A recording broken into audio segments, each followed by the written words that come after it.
Hey, everybody. Welcome back to another episode of Built Like This podcast. I'm your host, Maxine. We're on episode 350. Hello. Welcome to our Friday episode. Hello.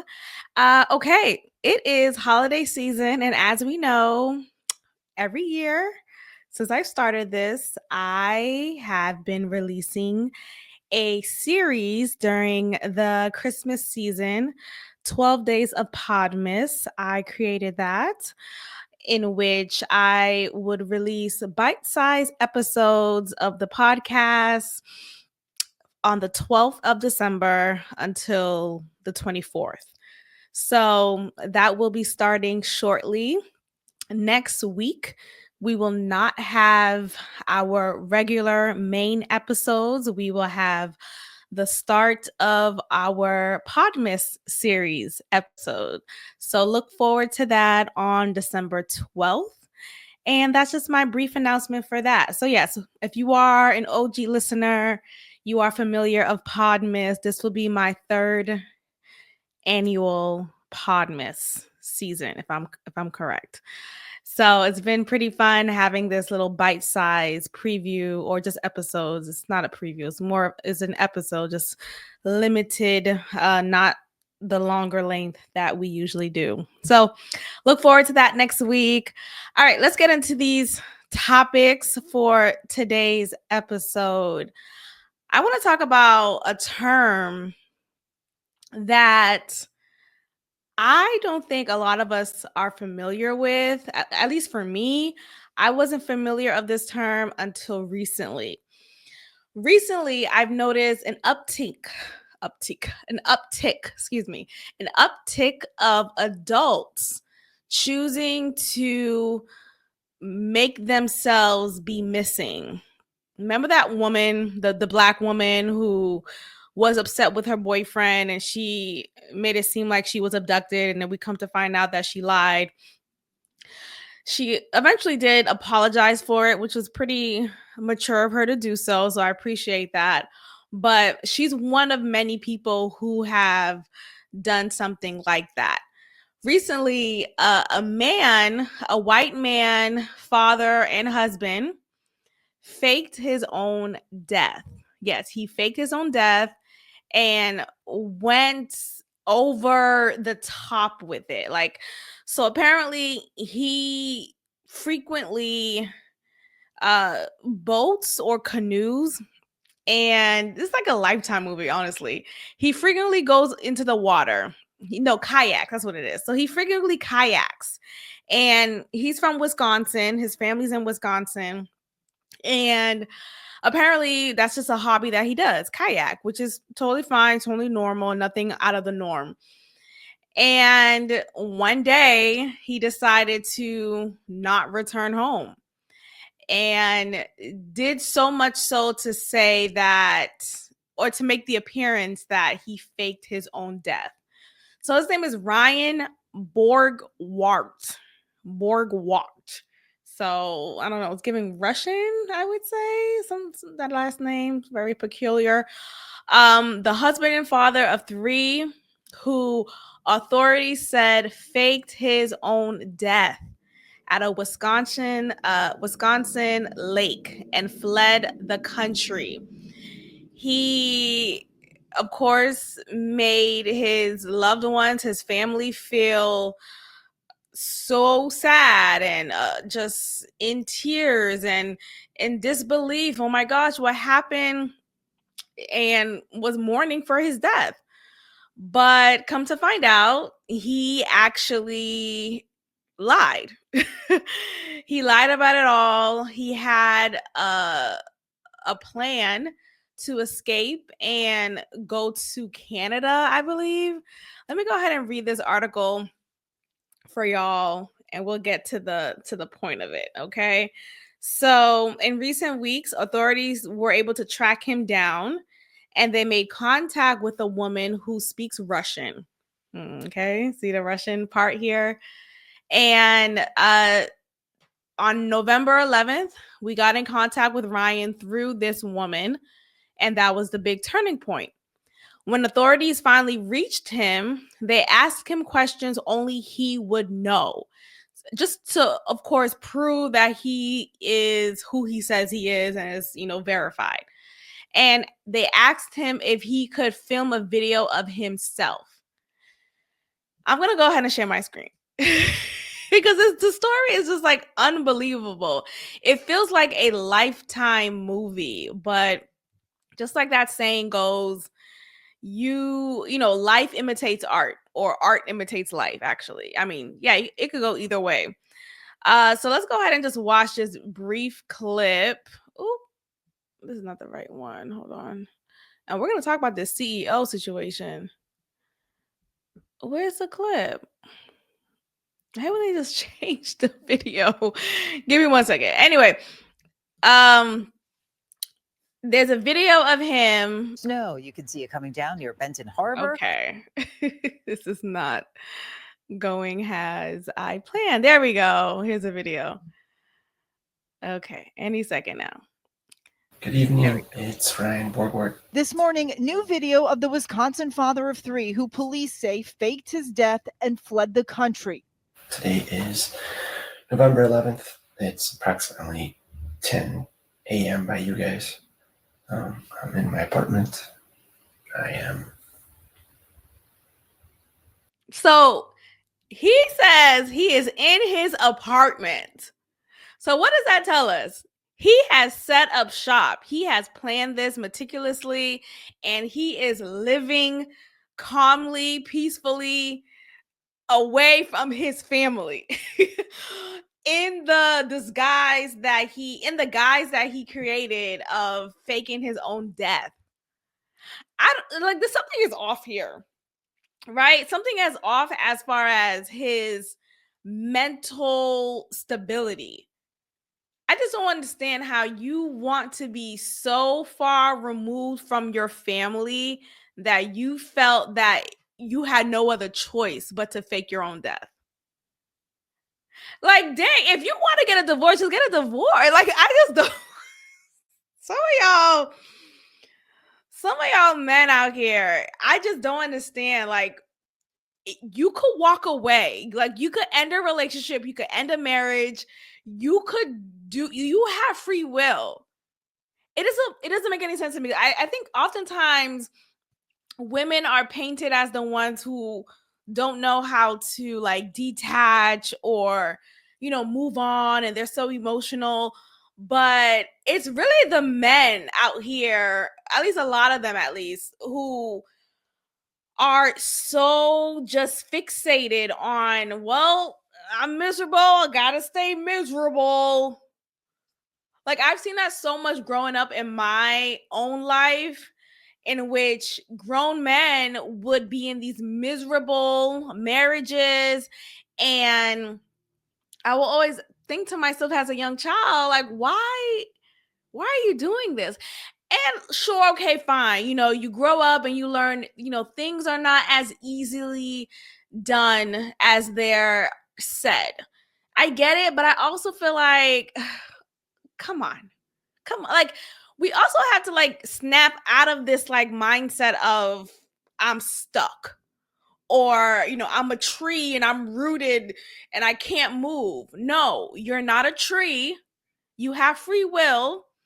And yes, it's fucked up for you to abandon your kids, but at this point, you've gone this whole route to fake your own death, to plan this for however long you did, to go through with it, to then set up shop or have already set up shop in this new place, in this whole other country. You have an apartment, you have you have another life here. I just don't like, what is the understanding in your mental capacity that makes you think I would rather do this than just tell my wife, hey, I want out of this marriage, and that's that. Like, it's so weird. I just find it such a phenomenon because, again, I remember being younger, even like boys, like when I was in elementary school, like my peers, the male students, right? Who I was in the same grade level with, like we was in 4th grade, whatever grade it was. And I remember seeing them in these relationships, 4th grade relationships, but they would talk dog crap about these girls. And I'm like, if you don't like her, why are you with her? Or, I don't understand. You look miserable. And then they would say, well, I don't like breaking up with girls, or I don't like to be the one broken up with. I don't know. Maybe it's like I don't know. Maybe like a karmic thing. Maybe they feel like, oh, if I break up with her, I'm going to have to brace myself in the future for being broken up with. Because, I broke up with this one girl back in 5th grade. That means when I'm 22, a girl who I'm with is going to break up with me. And I don't know. I think it's something weird like that is happening. I really do. But anyway, a lot of y'all men out here make things more difficult than it has to be. Just leave the marriage. Just divorce her and move on. Anyway, let's continue. So he's filming himself. They're asking him direct questions to ensure that he is who they believe him to be. And they still don't know where he is exactly, but they do believe that he is in Eastern Europe.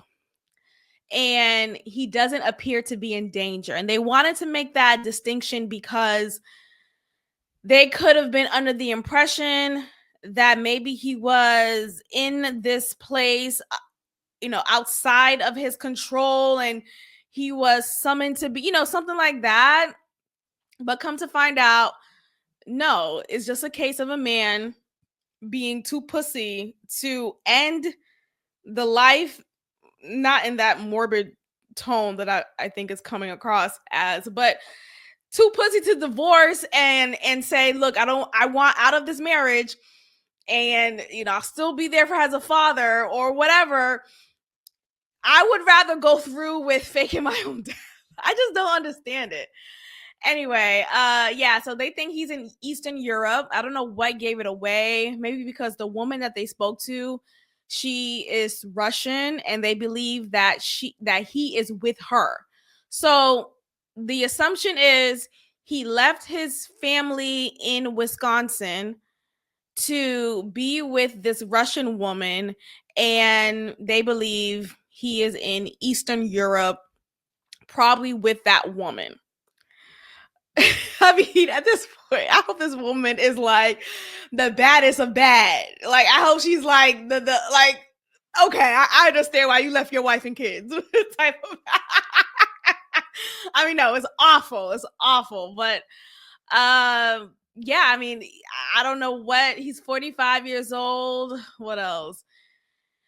He had his kayak overturned, or he purposely overturned it and left his life jacket at the lake to give the impression that he was drowning or that he drowned.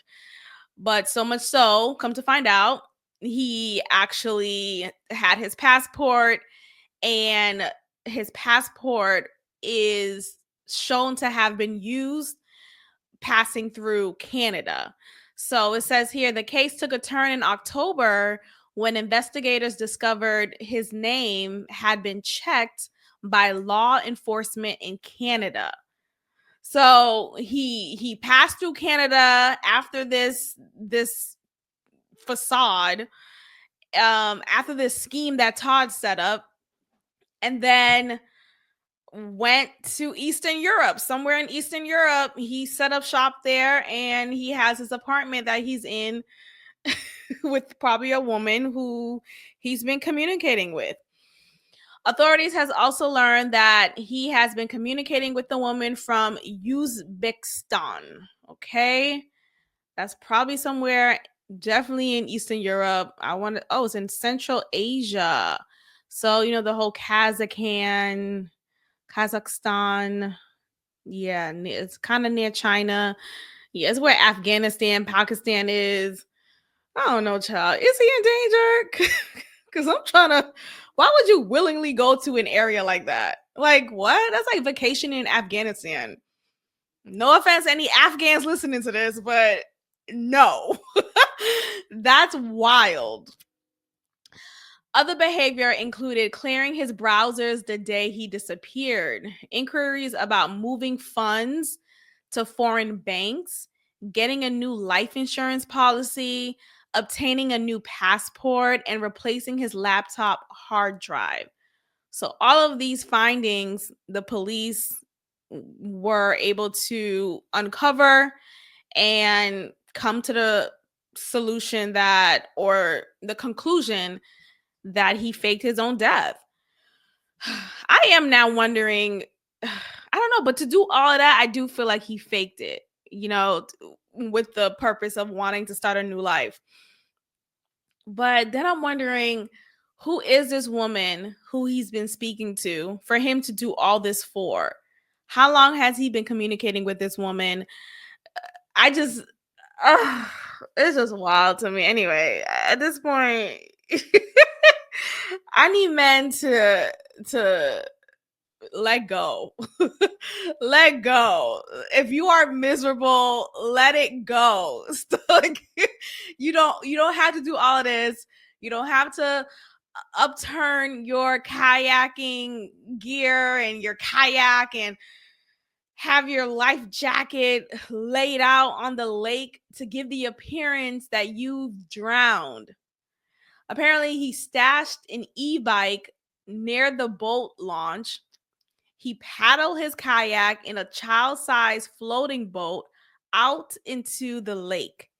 He overturned the kayak and dumped his phone in the lake. He paddled the inflatable boat to shore and got on his e-bike and rode through the night to Madison, somewhere in Wisconsin. Then he boarded a bus, went to Detroit. So at no point he's like, maybe I shouldn't do this. Went to Detroit, then to the Canadian border, and continued on the bus to an airport and got on a plane. My God, today.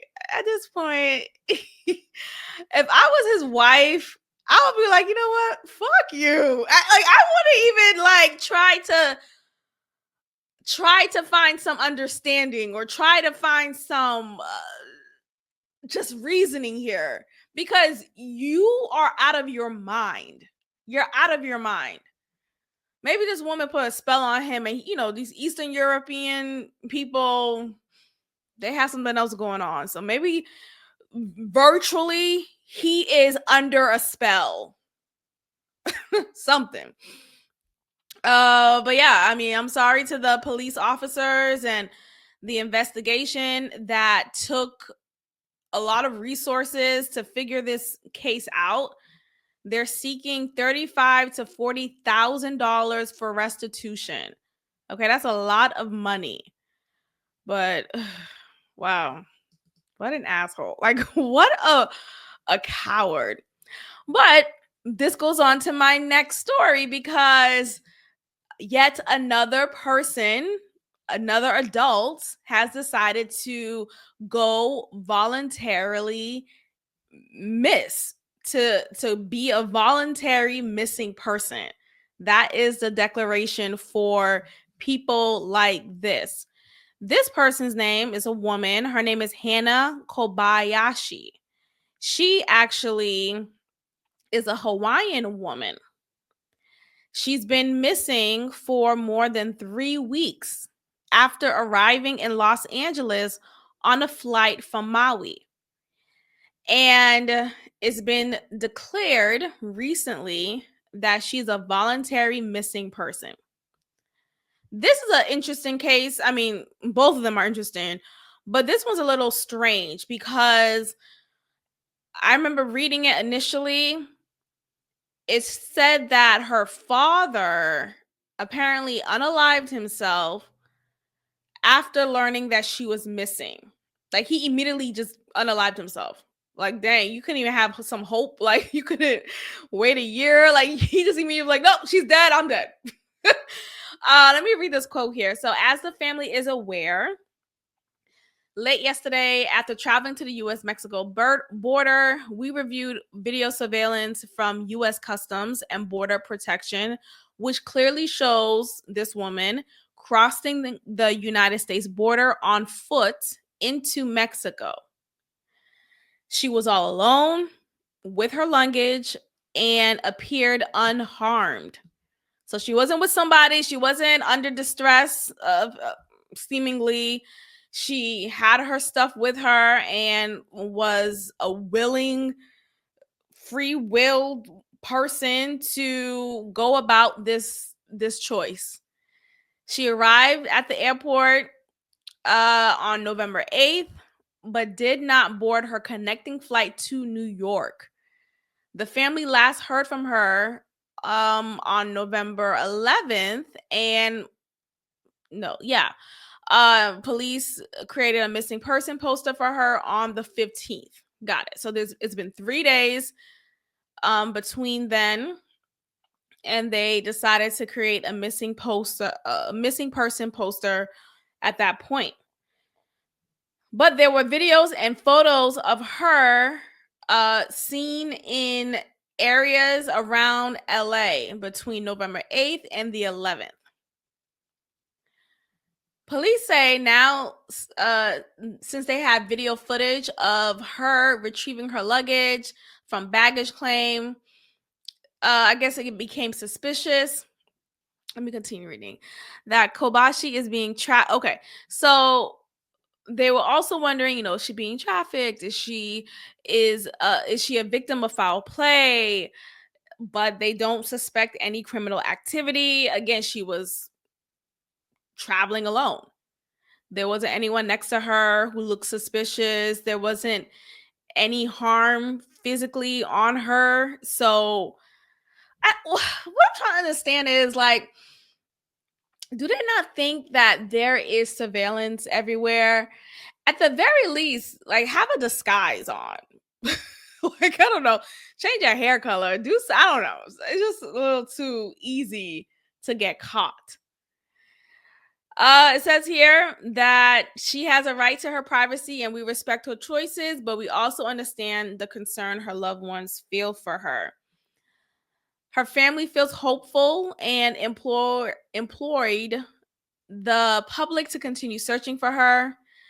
They feel deeply grateful for the urgency and dedication. Yada, yada, yada. We want answers and a resolution. I'm sure they've been calling her phone. Maybe she threw it out.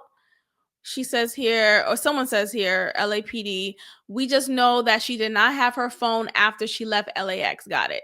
So she did not have her phone. We know she doesn't have her phone on her. For what reason, we can't say for sure. Missing Persons Unit has conducted extensive interviews, reviewed video footage, and collaborated with multiple agencies. They've done everything they can. We've basically done everything we can do at this point. McDonald said he was very sorry for the loss of her father. Like I said, yes, her father, he died by doing it himself. I got to be very censored here as much as I can. After searching for his daughter for 13 days following her disappearance. So, what? Is she his only child? I understand being so sad about your child disappearing, but is she the only one? Like, imagine being his other kids and, like, damn, Dad, you didn't give a fuck about. Hello, I'm still here. I didn't willingly leave you or abandon you, right? Why did you die? Why did you do that to yourself? That's so strange. So maybe there's something going on there. Maybe she left home. Look, I think this is the new term for runaways, for adult runaways at least, right? This has never been a term used, at least nothing I've been familiar with. When we hear of runaways, we only associate it with teenagers, people under the age of 18.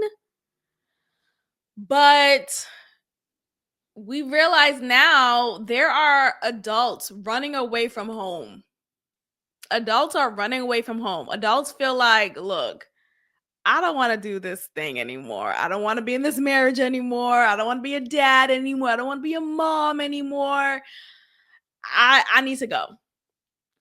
And in this case with this woman, I'm wondering if there was some suspicious or disturbing relationship history between her and her father.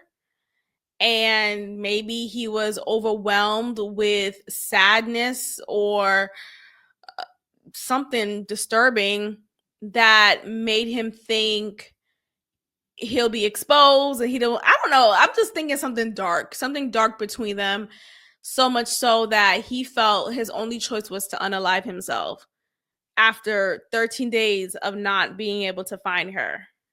Like, how you just quit after 13 days? I don't know. That's just weird to me. It's weird. But yeah, $47,000 was the money that the family has raised since this GoFundMe that they created. The fundraiser was intended to cover search efforts and costs of her funeral. No, sorry, the father's funeral, excuse me. Yeah, the woman's still alive. I don't know if she's gonna come back and go to the father's funeral or whatnot, but I don't know. This is a weird story. People are weird. People are so weird. But yeah, this is a Hawaiian woman. Maybe she had a mental breakdown. And that's the thing. Like, these things also happen too. Like, maybe she's just not well mentally. Let's see. Missing Hawaii woman, long pursued passion for art, even on the trip that led to her disappearance. I don't know. This is a strange one. They're all strange. I want everyone to understand you have a choice. You have a choice. Like, it doesn't have to be this hard. You don't have to willingly go missing. Like, you could just say, hey, I don't want to do this anymore, and create another life without the guise of faking your death or being a voluntary missing person.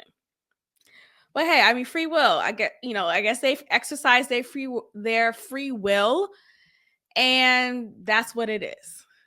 Okay, well, speaking of free will, influencers are out here trying to off competition. What I mean by off is get rid of, unalive, kaboosh, any types of competition in their field. I came across a story recently of this influencer who tried to get someone to unalive 3 people. She actually was in the process of sending $60,000 to this mob guy to get the job done. This is a Black woman. I'm going to go ahead and show my screen. Make sure you are subscribed to the channel. That is your way of supporting me. And I'm thanking you right now in advance. This is a woman. This is her. Okay. She felt like it was in her right mind. And she's from Texas. Lord. A Texas influencer who hawked online courses was sentenced to 10 years in prison for trying to pay a friend to unalive 3 people. These people included her business rival and someone who trashed her on social media. Social media is not a real place, but because we have been so hooked on to the device that we have on our phones, the computers that we use to make money, and the phone that we use to make money, and social media, a lot of people use that to make money on. It feels like a real thing, right? It feels like a real place. And maybe in theory, you can make that argument. But the reason why I'm saying it's not a real place is we get so up in arms about social media and say things like, oh, well, I'm being bullied online. And it's like, okay, that could be true, but then it also doesn't have to be true if you just disconnect from online. If you just put the phone down, if you just connect more with grass. But because our world and our society now has created such a blurred line between real life and virtual reality, social media feels real. The internet feels real. So that's why you have Ashley Grayson, who's 35 years old. She ran a popular internet business from her home in Dallas. She is known for being a bestseller. She has an 8-figure business coach business. What else? She's a course creator, a philanthropist. She is getting money. But she's doing all this primarily virtually. And that's her bread and butter. That is how she makes her money. In 2022, she contacted a friend in Memphis. This friend, she asked if she could discuss a business opportunity with. This opportunity was of one of deadly nature. So basically, she asked this friend to fulfill her request of unaliving a few people. 20,000 per hit. Okay.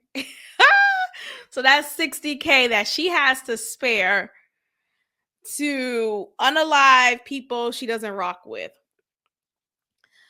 This again included, this included her ex, actually. I forgot to name that earlier, as well as a bitter rival who ran a similar business to her in Mississippi. She also asked them to kill unalive a Texas woman who made negative social media posts about her online.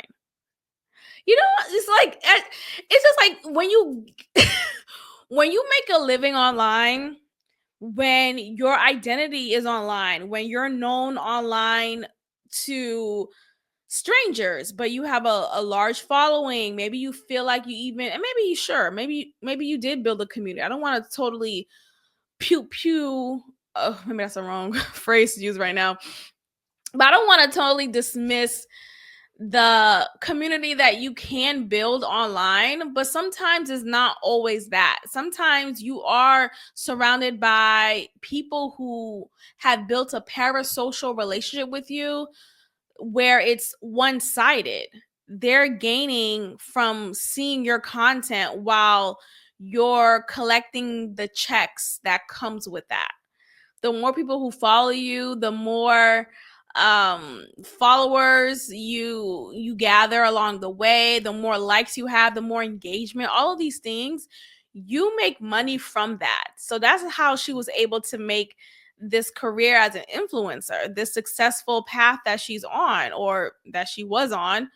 But all in all, she's made a life for herself online, and it bled into her mental stability to think that this idea of, I have to sustain this virtual reality so much so that I'm going to create a business opportunity for someone so they could off 3 people who I don't like. This was a 21st century crime where online feuds and senseless rivalries bled into the... Did I just say that? I just said that. Bled into the real world. It's so senseless.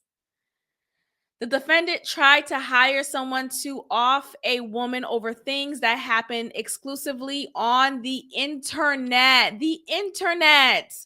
We think it's a real place, but it's not. You know what we've had? There's been some times, very sparingly, but there's been times when suddenly Twitter is not working and you can't refresh your timeline.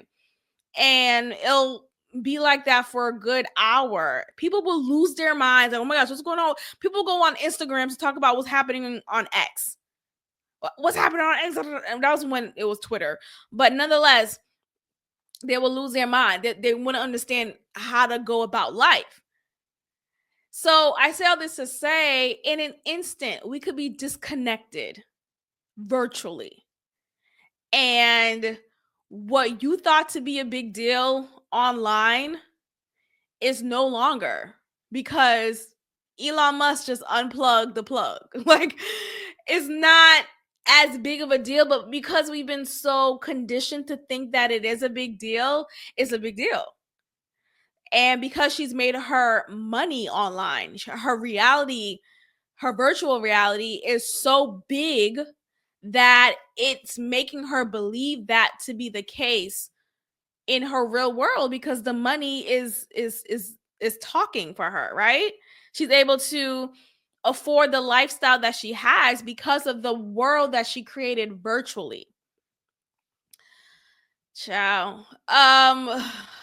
The Memphis couple agreed, or pretended to agree to the deal, but instead gave police a video of her saying she would pay them an extra $5,000 to carry out this deal of the Mississippi woman within the week.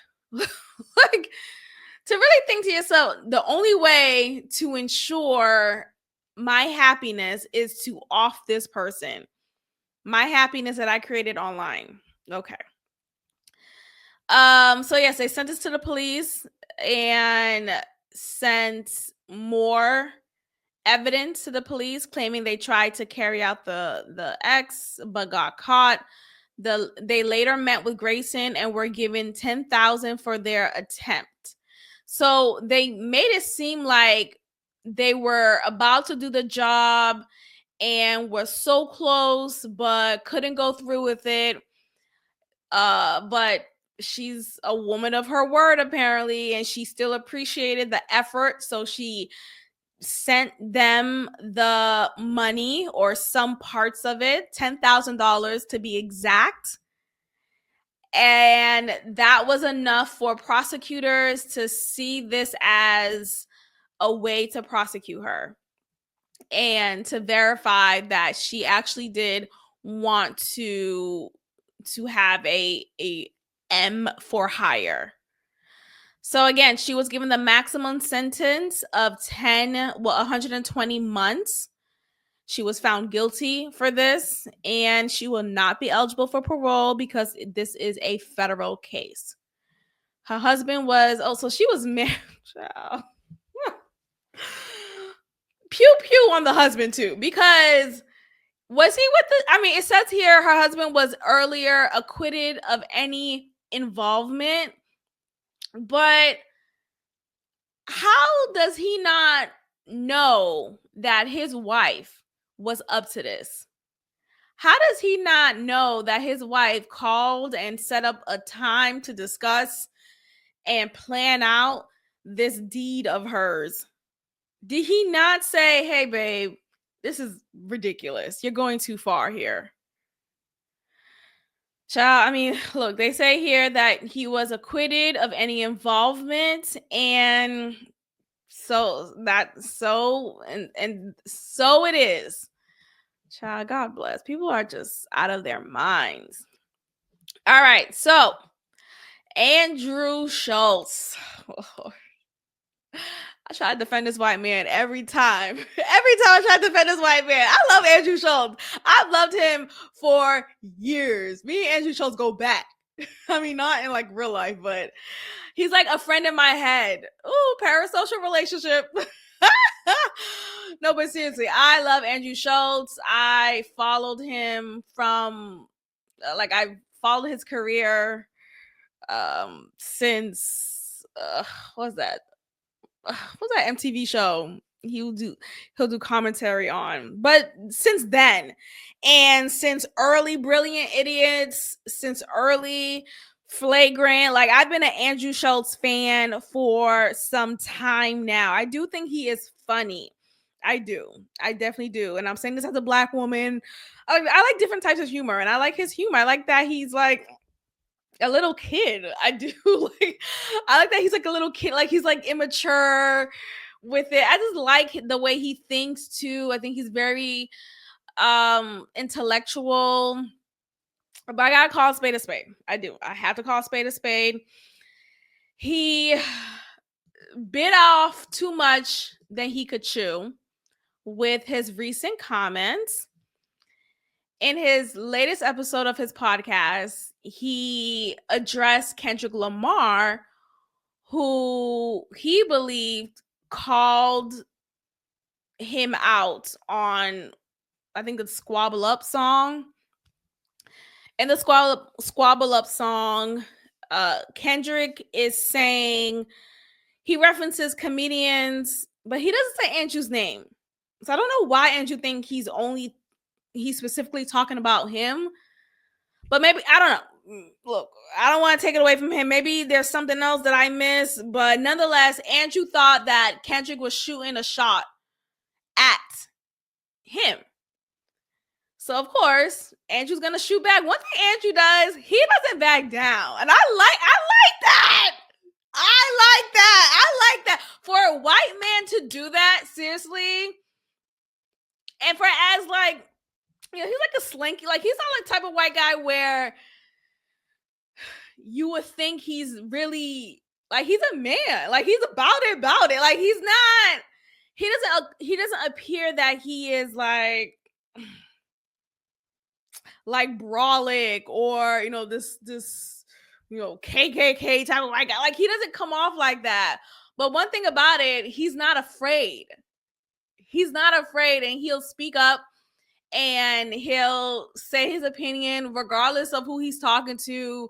He has balls, and I love, look, one thing about men, there's a lot of things about men that I like, but one thing that I really like about men is the balls. You know, if you're, because, and I think I appreciate that more and more now, because in the society that we're in, we're so quick to demasculate. Oh my gosh, I'm making up these words. Emasculate men. We're so quick to tear down the balls of a man. We want men to be more feminine. Like, I don't like that shit. No, be a fucking man. And that's Andrew. He's like that white version of that, and I like it. I do. And I think he's like funny and cute. And I don't know. I just love him. But I gotta call a spade a spade. I'm sorry, Andrew. I'm trying to have you back. But Lord, let me go ahead and share my screen and let y'all see what I'm talking about, because I feel like I'm not doing a good job right now. Oh my gosh, I'm getting insecure. Oh. They'll do whatever. I'm not a tough guy, yo. But just Kendrick, I would make love to him. There's nothing he can do about it. Just Kendrick Lamar, I would make love to him, and the only thing that he could do is decide if it's consensual or not. That's the only thing he could do. If it's me and Kendrick, this is about physics. It's about physics. I don't even know if I'll get hard. But if we're in a cell, there's a chance that if we're in a cell and we're bored and we've done tattooing each other, whatever you do in the cell, and we ran out of board games and we did all the other things, we cleaned everything, and I'm like, man, I might as well fuck you. There's nothing he could physically do to stop that besides put his legs in the air and choose a position. Maybe I'll let him choose a position. Why are you putting this picture on, Mark? Why are you doing this? Put up that picture of him and Travis Kelce's girl. Look at that shit. Oh my God, dude, that's unbelievable. Yo, I'll be honest. I would go so far as to say I don't think he could stop most people on the planet from having sex with him. Like, the only reason he got security is to stop people from having sex with him whenever he wants. Now, don't get me wrong, there's people who can fuck me against my will. I was in an elevator once with this drag queen, and this motherfucker was like 6'5". Oh, yeah, and we're in the elevator, and we're going down. I'm like, yo, if he wanted to take it, I gotta cause a ruckus or something like that. Like, I gotta do something. I know with Kendrick that he's talking a lot of shit, but if it came down to it, I could put him on my lap, I could feed him a bottle. I could put him on my lap, I could feed him a bottle, and make love to him if I wanted to, and there's nothing he could do about it. I might not be hard, dick might just slap soft against his butt. I could be romantic with him, and there's nothing he could do about it, to the point, like, I think I'm so charming, he would just fall into it. Yeah, you know what I mean? Like, I think he would just be so charmed, he would be like, damn, like, what? You want to talk about another album called Damn. Sit down. Reincarnated. Ask I penetrated. Listen, but in all seriousness, we love Kendrick Lamar, our woke king, and I think we're going to do our best to abide by his, I don't know what his rules are about, like, me having sex with him if we're in a room together. I don't think you want that. We don't know. Okay. So there we have it. So that's been going crazy viral. A lot of people are writing these think pieces. Oh, this is just how slavery was, and white men had a field day, buck breaking black men, yada yada. Stop it! Damn it! Can we let comedians be comedians? Look, and his humor doesn't have to be your sense of humor. His humor does not have to be your. It's funny to those who find it funny.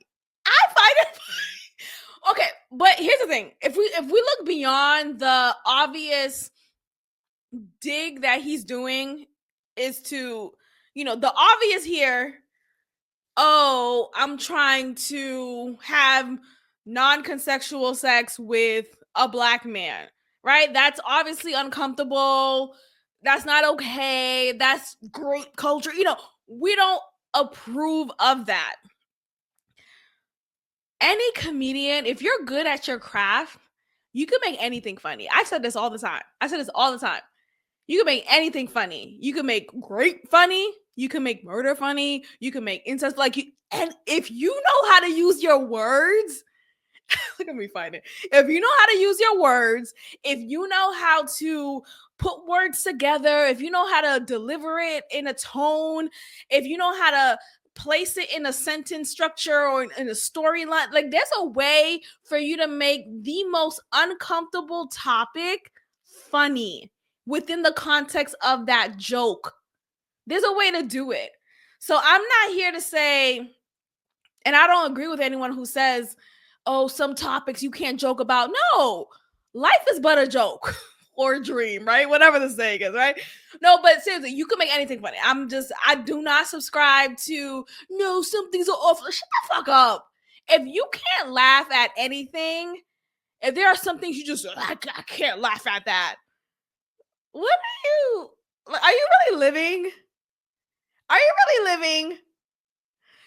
So there's that. That's the obvious part here. People are trying to only see it from the lens of this white man is making an inappropriate joke against a black man. But if you look beyond that, if you look below the surface, you'll see that what Andrew is pointing out here is the foolishness in the appearance that Kendrick Lamar is presenting himself as. Kendrick Lamar is presenting himself as this tough guy, as this guy who is, you see him on the street, you're going to be scared of him. You don't want any parts. Back up, you don't want this, son. That's what Kendrick Lamar is presenting himself as, especially during this Drake battle, right? And Andrew was saying, nigga, I would put you on my lap and fuck the dog shit out of you. That's what he's saying. He's saying, no way in hell. Let me try to find that. There we go. I'm going to leave it on this picture. He's saying there's no way in hell this man right here, who is at the chin level of Taylor Swift, this man who is, how tall, if I could just guess, Kendrick Lamar is 5 foot. Kendrick Lamar is he's 5'5". I'm 5'5". That is short as hell for a man. And Drake is 6 foot. I'm just saying, look, Lil Wayne is 5'5". So if you guys understand, and when we look at Lil Wayne, we see a short guy. I know Kendrick is always seen as a short guy, but the point is, this man is not someone you are afraid of. You don't look at Kendrick Lamar and be like, ooh, that's a tough nigga right there. That's like, ooh, I don't want to fight. No, you'd be like, man, don't sit the fuck down. If you don't sit the fuck down. Anyway, so Schulz is getting backlash for it. Schulz is 6'2". That's why he said what he said. Schulz can't do that. He can't flip him over and be like, you gonna take this dick. Oh, that's so funny. Anyway, but okay, I see the the racial component here. I just think it's such a lazy argument. I really do, because what's ironic here, when Saucy Santana said what he said about DJ Academics. I'm going to play the clip in a moment. But Saucy Santana said something very similar a few months ago, probably a year ago at this point, in which he gave a verbal threat that was very convincing and damning against DJ Academics, saying he would take his manhood away from him.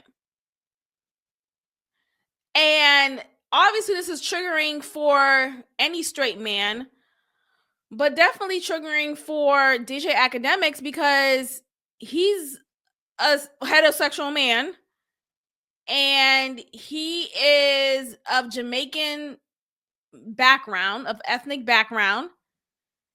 And they don't, obviously there are Jamaican gays, right? Don't get me wrong, but he's really about like, no, ain't no bata boy, you know, all that stuff. So for him, for Saucy Santana to play around like that and black on black, I don't know. It's just, that's a different lane. I feel like that, I find it to be more offensive. And the difference here is Andrew Schulz is a comedian.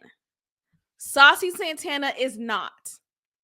And I know people like to say, oh, well, we got to stop using comedian. It has a... No, we don't. No, we don't. We don't. People have labels and job titles for a reason.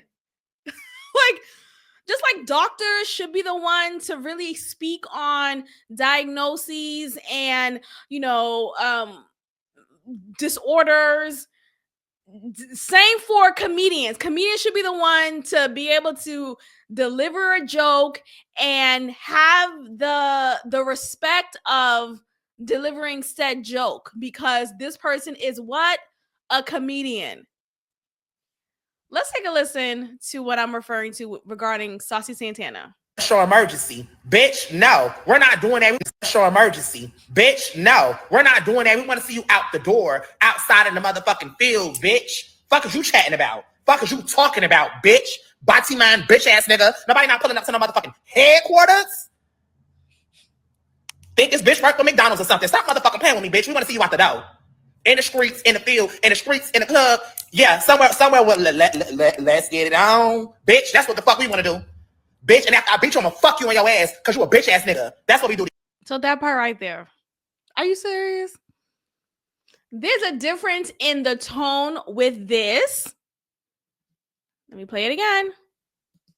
Let's get it on. Bitch, that's what the fuck we want to do. Bitch, and after I beat you, I'm gonna fuck you on your ass because you a bitch ass nigga. That's what we do to you. Now I don't want to keep even pressing that we get on. You always motherfucking pressing the BBL, fag. Bitch, you sit on your thick ass. Okay, he's doing all that. He's obviously hostile. He's obviously upset. And it seems like he low-key mean it. It seems like he's really about that life. To, after I beat you up, I'ma F you in the ass. It seems like he's really about that. He's upset. Academics, you keep talking about what the fuck Carisha said to you, what the fuck, how Carisha felt about you, that's how she felt about you. Me being her best friend, that don't have nothing to fucking do with me. In the hood, and in a lot of urban cultures, when you see boys that are acting feminine, that are being messy, that are being extra and doing fag shit, that's what you address them as. Even as me being a gay man, I don't move like a fag. And it's a lot of other gay boys that's feminine or whatever, but everybody don't move like fags. You move like a fag, and that's why bitches is always calling you that. It don't have nothing to do with nobody else. You always on the internet starting shit with bitches. I wake up this morning, you starting shit with Glorilla, a girl. Academics. Okay, I don't care too much about that part. What the fuck is you buying? But, okay, there's a difference with that tone and this tone. To do with Kendrick. You want to squabble up with Kenny? No. I mean, here's the thing. This is the thing that is kind of funny about it. Is like, first of all, Kendrick's people and the gang affiliate, you know, everybody, his security, they will kill me. They will destroy me. They'll find me in the street. They'll fucking cut me up. They'll shoot me. They'll do whatever. I'm not a tough guy. Y'all do. But just Kendrick, I would make love to him. There's nothing he can do about it. Just Kendrick Lamar. He's joking. He's joking. And yes, he's a white man, but he's a comedian as well. And he does have the license to have this joke. He does have the license to joke, period.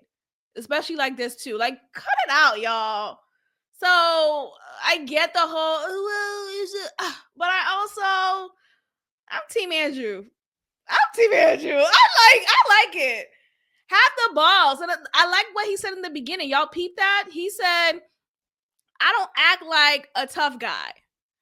I don't act like this guy who, I'm just, macho. But he's a man. And he stand on that. And he has balls. And he's not afraid to speak on what he wants to speak on. And the damn podcast is called Flagrant, y'all.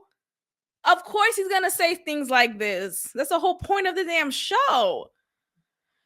Anyway, y'all lay off of Andrew. He's my guy.